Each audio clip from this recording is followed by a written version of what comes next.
दीन कहे धनवान सुखी, धनवान कहे सुख राजा को भारी। राजा कहे महाराजा सुखी, महाराजा कहे सुख इंद्र को भारी। इंद्र कहे चतुरानन को सुख, और ब्रह्म कहे सुख विष्णु को भारी। पर तुलसीदास विचार कहे, हरि भजन बिना सब जीव दुखारी। सब दुखी हैं इस संसार में, सबके जीवन में दुख आता है। कष्ट हमारा जीवन का एक अंग है, वो आएगा ही आएगा। लेकिन आध्यात्मिक होने से, ठाकुर जी के शरणागत होने से एक फायदा होगा, क्या? दुख तो आएगा, लेकिन जितना असर वो पहले छोड़ता था उतना अब नहीं छोड़ेगा। मीराबाई के जीवन में भी दुख आया, ध्रुव के जीवन में भी दुख आया, सूरदास के जीवन में भी दुख आया। सब आता है, दुख तो आएंगे, कष्ट तो आएंगे, लेकिन उनका अनुभव जितना पहले होता था, वो असर जितना पहले करते थे उतना अब नहीं करेंगे। क्यों? ठाकुर जी की शरण में है। बंधुओं, दुखों को आप किस रूप में देखते हो? दुख क्यों आते हैं? कई प्रकार हैं दुख के। पहला प्रकार दुख परीक्षा है व्यक्ति के। अब बच्चा चाहे कि मैं स्कूल तो जाऊं लेकिन कभी एग्जाम ना दूं, हो सकता है? नहीं हो सकता। क्यों? क्योंकि स्कूल में यदि उसको अपनी गति बढ़ानी है, अगली कक्षा में जाना है, तो फिर परीक्षा तो देनी पड़ेगी। ठीक वैसे ही जीवन में यदि उन्नति को प्राप्त होना है, अगली कक्षा में प्रवेश करना है, थोड़ा और हायर एजुकेशन प्राप्त करनी है, तो परीक्षा तो देनी पड़ेगी, कष्ट तो पार करना पड़ेगा, दुख से जूझना तो पड़ेगा। तो कष्ट क्या है, दुख क्या है? परीक्षाओं की जैसी है। दूसरा दुख क्या है? हमारा प्रारब्ध है। हमने जो कर्म किया वो लौट करके हमारे पास आता है, वो करना ही पड़ेगा, हमको भोगना ही पड़ेगा। आप अगर ठाकुर जी से प्रार्थना करो कि इसको दूर कर दो तो ये संभव नहीं है। जगन्नाथपुरी में भगवान के एक भक्त हुए, उनका नाम था श्री माधव दास। माधव दास जी पूरे दिन जगन्नाथ जी के मंदिर में ही रहते थे। कभी सुबह दर्शन, दोपहर में दर्शन, फिर दर्शन, 15 मिनट बाद फिर दर्शन, पूरे दिन दर्शन ही दर्शन करते रहते थे। लेकिन एक बार माधव दास जी का पेट का एक रोग हो गया, जिसकी वजह से उनको बार बार शौचालय जाना पड़ता था। अब बार बार माधव दास जी शौचालय भगते थे तो मंदिर जाना नहीं हो पाता। तो माधव दास जी ने मन में सोचा, अब मैं इतना पवित्र हो गया, अब मंदिर में कैसे जाऊं? समुद्र के किनारे लेट गए, वहीं पर मलमूत्र का त्याग करते जा रहे थे और बड़े दुखी, हताश, निराश, कमजोर होकर के पड़े थे। माधव दास के इस दुख को देख के जगन्नाथ जी रह नहीं पाए और जगन्नाथ जी वहीं प्रकट हो गए और प्रकट होकर समुद्र का जल लेके आते और माधव दास के ऊपर जो मलमूत्र से वो सने हुए थे, वहां जगन्नाथ जी अपने हाथ से जल डाल रहे थे। जैसे ही माधव दास जी के अंग पर वो जल पड़ा, माधव दास जी के नेत्र खुले। उन्होंने जैसे ही देखा तो साक्षात जगन्नाथ जी खड़े हैं, अपने हाथों से जल डाल रहे हैं, उनके अंग पे लगे हुए मल को साफ कर रहे हैं। माधव दास जी उठ के बैठ गए, बोले भगवान आप क्या कर रहे हैं? आप अत्यंत पवित्र हैं, आप यज्ञ भोक्ता हैं, आपकी प्रसादी, आपका वस्त्र, आपको माला सब इतनी शुद्धता से पधराई जाती है और आप यहां मेरे मल को साफ कर रहे हैं, क्यों कर रहे हैं भगवान? बोले मैं अपने भक्तों का कष्ट देख नहीं पाता। माधव दास जी ने हाथ पकड़ लिया भगवान का, कष्ट देख नहीं पाते तो दूर ही कर दो, ठीक कर दो मेरे को। मुझे ठीक नहीं करोगे लेकिन मेरे मल को अपने हाथों से साफ कर सकते हो। अरे ये रोग जो मुझको हुआ है इसको दूर क्यों नहीं करते? भगवान ने इतना सुंदर उत्तर दिया, बोले माधवा यदि मैंने अभी तेरा कष्ट दूर कर दिया ना तो ये तेरा प्रारब्ध है, इसको भोगने के लिए तुझे फिर आना पड़ेगा और तुझे मेरा त्याग फिर से करना पड़ेगा। और मैं चाहता हूं कि तू अपने सारे प्रारब्धों को अभी भोग ले और सबको नष्ट करके तू मेरा हो जा, ताकि तू मुझे छोड़ के कभी ना जावे। यदि अभी मैंने इसको रोक दिया, इसको खत्म कर दिया, इस कष्ट को तुझसे दूर कर दिया, तो तू मेरे साथ चलेगा तो सही, लेकिन ये कष्ट तेरा रह जाएगा प्रारब्ध के रूप में, कभी ना कभी तुझे भोगने के लिए फिर से जन्म लेना पड़ेगा। इसलिए जब मेरे भक्त अधीन होता है ना, तो मैं उसको सारे कष्ट उसके प्रारब्ध के जितने हैं सब जल्दी जल्दी भुगवाता हूं, ताकि वो सबसे मुक्त होकर सदा सर्वदा के लिए मेरा हो जाए। आगे से जीवन में कष्ट आवे स्वीकार करना, और हंसी खुशी स्वीकार करना। किस भाव से? कि ठाकुर जी मेरे प्रारब्धों को नष्ट कर रहे हैं। भगवान से कभी नहीं कहना चाहिए मेरे कष्ट दूर हों। शंकर जी पे बिल्वपत्र कभी इस भाव से नहीं चढ़ाना चाहिए हमारे कष्ट दूर हो जाएं। ठाकुर जी से प्रार्थना करना, प्रभु मेरे लिए जो उचित है मुझे दीजिए, बाकी रही बात कष्टों की, कष्ट दूर नहीं होंगे, लेकिन कष्टों से जूझा कैसे जाए उसका बल आप मुझे देना। मैं लड़ूंगा भगवान, आप कष्ट दूर मत करो, लेकिन मुझे बल प्रदान करो ताकि मैं इससे लड़ सकूं। ये है भाव।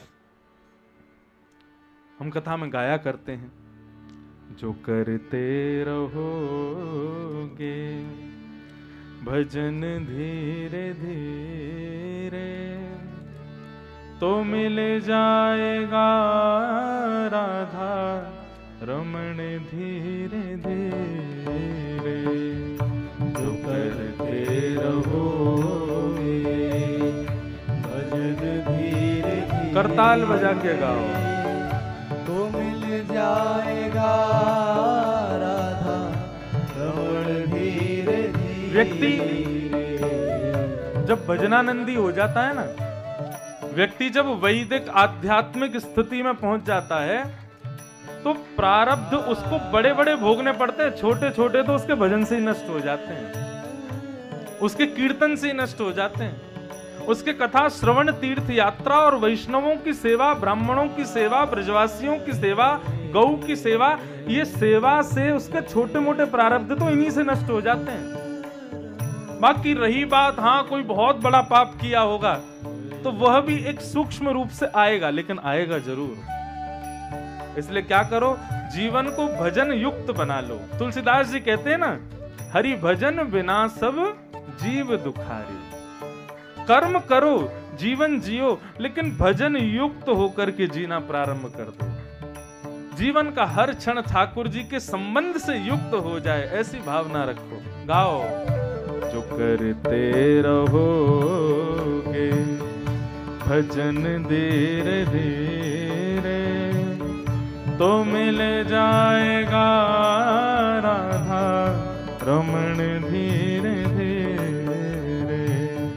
जो करते रहोगे भजन धीरे धीरे, तो मिल जाएगा राधा रमण धीरे धीरे। ओ कोई काम दुनिया में मुश्किल नहीं है, कोई काम दुनिया में मुश्किल नहीं है।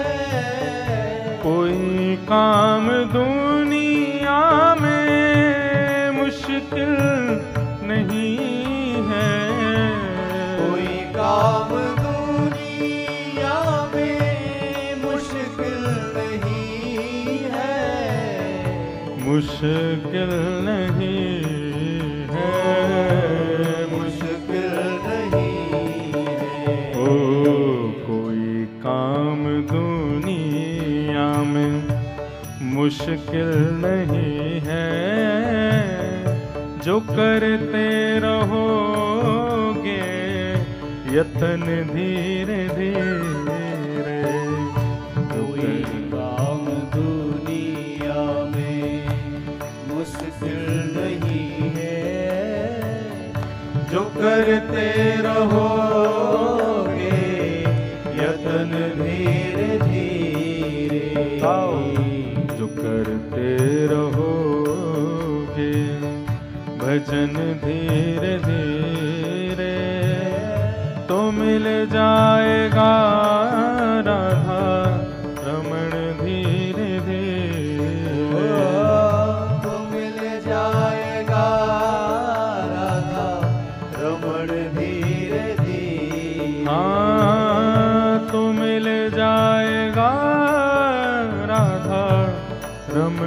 धीरे धीरे तो मिल जाएगा राधा रमण धीरे। श्री राधा रमण लाल की जय हो।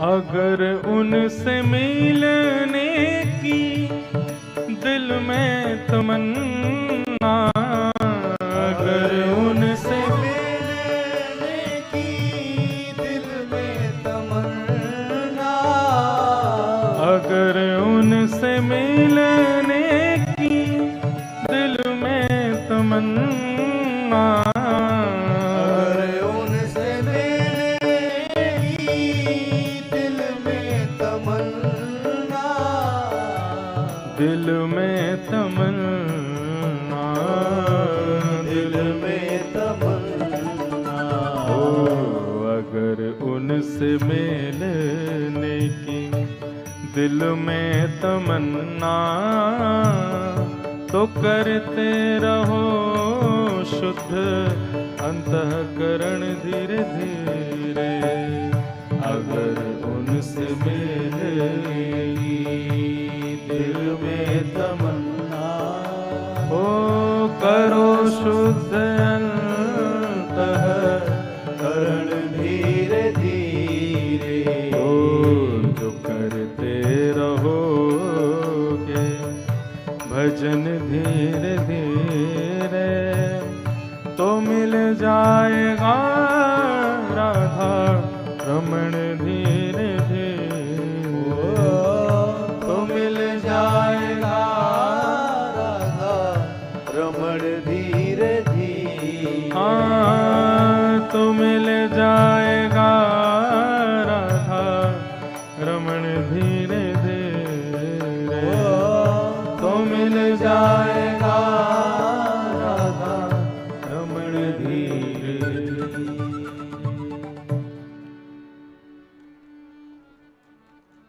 जीवन संगी जीवन अंगी बन जाए ठाकुर जी का नाम,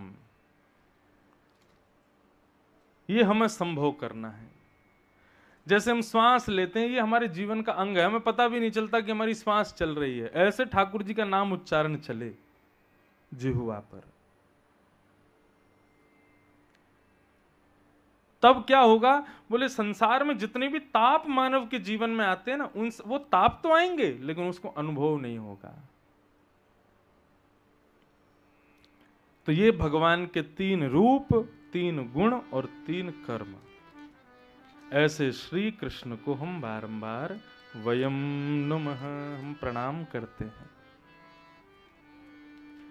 भागवत के महात्म्य में आगे वर्णन आता है, 88,000 सौनकादि ऋषि नैमिषारण्य में मानव के कल्याण के लिए यज्ञ करने के लिए गए, लेकिन 2-4-5 दिन बाद ही यज्ञ के प्रभाव से, यज्ञ के उठने वाले धुएं से वे सब हताश, उदास, निराश हो गए। मन को शांति नहीं मिल रही थी। देखो बंधुओं, जब कोई भी हमारी क्रिया तामसी होती है ना, कोई भी हमारी क्रिया देव स्वीकृत नहीं होती ना, तो उसमें हृदय में थोड़ी ना भूचाल आते हैं, हृदय में थोड़ी कुलाहल होती है। ठाकुर जी जब स्वीकार कर लेते हैं हमारे द्वारा की गई क्रिया को, तो हृदय में एक अद्भुत प्रसन्नता सी होती है, एक अलग सी मस्ती होती है। लेकिन एक संशय में हो, एक दुविधा में हो, हृदय में कुछ कोलाहल चल रहा है, तो समझना कि शायद ठाकुर जी कहीं हम अपराध तो कर रहे हैं। इसलिए ठाकुर जी उसको स्वीकृति नहीं दे रहे, क्योंकि हमारा चित्त ना ठाकुर जी से जुड़ा है। हम किसी क्रिया, चोर चोरी करने जाता, क्या लगता है आपको? उसको नहीं पता, उसको भय नहीं होता, खूब डर लगता है, उसके भी हाथ पांव कांप रहे होते हैं। क्यों? क्योंकि वो जानता है कि मैं गलत कर रहा हूं। उसका चित्त उसको सिग्निफिकेंट करता है कि भाई तू रुक जा, ये गलत है, मत कर। नहीं मानता, कर देता है। ठाकुर जी हर स्थिति में हमारे संग हैं और इन्हीं प्रकार की हमारे चित्त की अनुभूतियों से हमको बताते हैं कि हम सही कर रहे हैं कि गलत।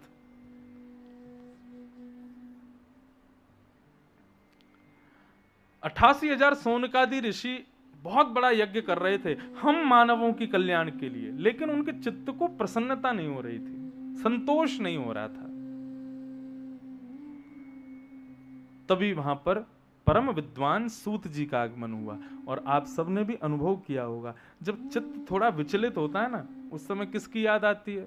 या तो माता जी आ जाएं, या मेरे पिताजी आ जाएं, या मेरा कोई बड़ा आ जाए, मेरे दादा दादी आ जाए, नाना नानी आ जाए, कोई तो बड़ा मुझे दिखे, या किसी गुरु से संबंधित मेरे गुरुजी मिल जाए, मैं फोन करके पूछ लूं, थोड़ा बात तो करूं। क्यों? हृदय संशय में जब होता है ना, तब ये समझो कि हृदय की लाइट जो है बुझ गई है। उस समय ज्ञान का प्रकाश चाहिए हमको। कोई आकर के दो शब्द अच्छे कह दे, कुछ बढ़िया सुना दे, तो हृदय थोड़ा सा हमारा आनंदित हो जाए। यही हुआ। सौनकादि ऋषि जब विचलित हुए, तभी वहां सूत जी का आगमन हुआ। और सूत जी से सौनकादि ऋषियों ने प्रश्न किया, भगवान मानव कल्याण का उपाय क्या है? हम लोग जो यज्ञ कर रहे हैं, हमारा हृदय इससे शांत नहीं है। हृदय शांत नहीं है, इसलिए इसका मतलब यह संकेत है कि इससे मानव कल्याण नहीं होगा।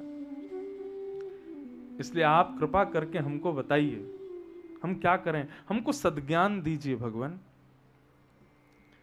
तब सूत जी महाराज कहना प्रारंभ करते हैं कि कालव्याल मुखग्रास त्रास निर्णास हेतवे श्रीमद् भागवतम शास्त्रम कलौ कीरेण भाषितम। बंधुओं, श्रीमद् भागवत ही एकमात्र उपाय है। क्यों? श्रीमद् भागवत का ही नाम क्यों लिया? बोले मैं उपाय तो बताना चाहता हूं कि मानव कल्याण का उपाय केवल ज्ञान है, लेकिन ज्ञानों में भी सर्वोपरि श्रीमद् भागवत है। इसलिए लिखते हैं श्रीमद् भागवत सप्ताह कथा ज्ञान महायज्ञ। क्यों? ये ज्ञानों का सर्वोपरि है, इससे ऊंचा श्रेष्ठ कोई ज्ञान नहीं है। हैं सब जगह श्रेष्ठाति श्रेष्ठ हैं, लेकिन मानव की बुद्धि को सटीक करने के लिए श्रीमद् भागवत सर्वोपरि है। इसलिए भागवत का आश्रय ले लो। सौनकादि ऋषि बोले ये भागवत क्या है? तब भागवत जी प्रचलित नहीं थी, तब की बात है।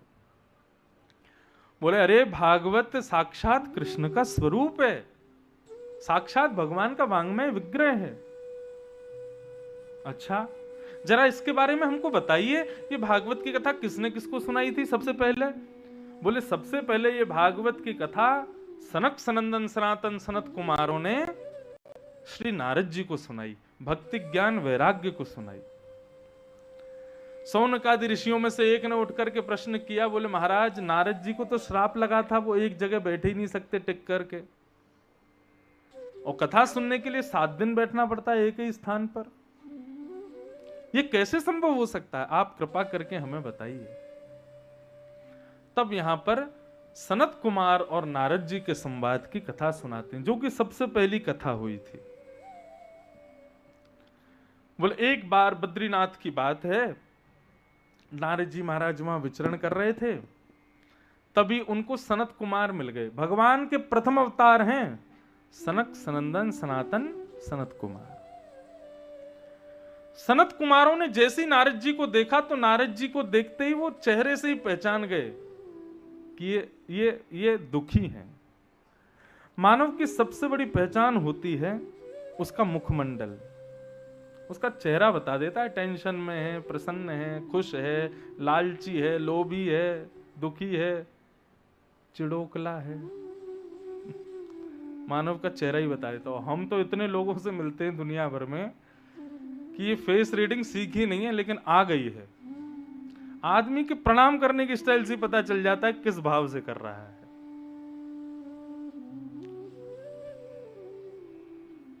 तो व्यक्ति का चेहरा बताता है। 3 बात याद रखना, कभी भी किसी से संबंध बनाना हो ना, संबंध बनाने का मतलब किसी को मित्र बनाना हो, आदि आदि, किसी से थोड़े रिलेशंस अच्छे रखने हो अपने व्यापार के लिए या किसी भी चीज के लिए, 3 चीजें मानव की पहचान कराती हैं कि वो कैसा है। पहला, नेत्रम, उसकी आंखें। दूसरा, वक्त्रम, उसकी वाणी। और तीसरा, विकार, चलता कैसे, बैठता कैसे, उठता कैसे, लेटता कैसे, खाता कैसे, पीता कैसे। उसकी आंखों की मटकाहट बहुत मचल रही है ना इधर उधर, तो समझ जाना चंचल है बहुत ज्यादा, बहुत जल्दी विचलित होता है, लेकिन धीर गंभीर एक स्थान पर देखता है, एक ही थोड़ा गंभीरता से रहता है। दूसरा, वक्त्रम, आपने कुछ बोला और वो तुरंत फट से बोल पड़े तो समझना भी कटा है, लेकिन आपने कुछ कहा और थोड़ा विचार करके धीर गंभीरता से एक शब्द में प्रत्युत्तर देवे तो समझना हाँ ठीक है, परिपक्व है। जैसे सब्जी लेने जाते हो दुकान पे, घुमा घुमा के टमाटर देखते हो, बैगन घिया देखते हो, ऐसी मानवों को भी देखा करो। मैं कोई परीक्षक बनकर के किसी से मत मिलना। कहीं पता चली कल को कोई गुरुजी आए भाटापारा में, आप उनकी आंखें ही देख रहे हो, उनकी वाणी ही सुन रहे हो, ये चलते फिरते कैसे, उसको विचार कर रहे हो, वो बेचारे दुविधा में पड़ जाए, बोले कैसे लोग हैं ये। ऐसा नहीं, अपने विवेक से विचार करो। नेत्रम, वक्त्रम, विकार, ये 3 मानव का पूरा बायोडाटा निकाल देते हैं। इन तीनों पर जरूर ध्यान देना चाहिए। तो नारद जी के रूप को देख करके सनत कुमारों को अंदाजा लग गया कि ये दुखी हैं।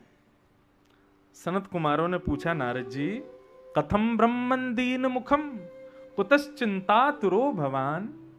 क्या हुआ नारद जी, चिंता में क्यों हो, क्या बात है। नारद जी महाराज बोले, बस पूछो मत भगवान, बहुत टेंशन में हूं। क्यों टेंशन में, क्यों, क्या बात है। तब नारद जी ने बताया, बोले कि हम लोग जो देवलोक में रहते हैं ना, जैसे भारत के लोग जब आपस में बैठते हैं तो विदेश की बड़ी चर्चा करेंगे, विदेश में ऐसा है, विदेश में इतनी साफ सफाई है, विदेश में ये है, विदेश में वो है। तो जो नहीं गए हैं वो चिंतन करते रहते हैं कैसा होगा, अच्छा लगता होगा, ऐसा होता होगा, आदि आदि। ऐसे ही देवता लोग जब देवलोक में आपस में बैठते हैं ना, तो वो भारत की चर्चा करते हैं, हमारे पृथ्वी की चर्चा करते हैं। तुमको पता पृथ्वी पर नमकीन समुद्र है, उसमें ऐसे लहर उठती हैं। बोले अच्छा।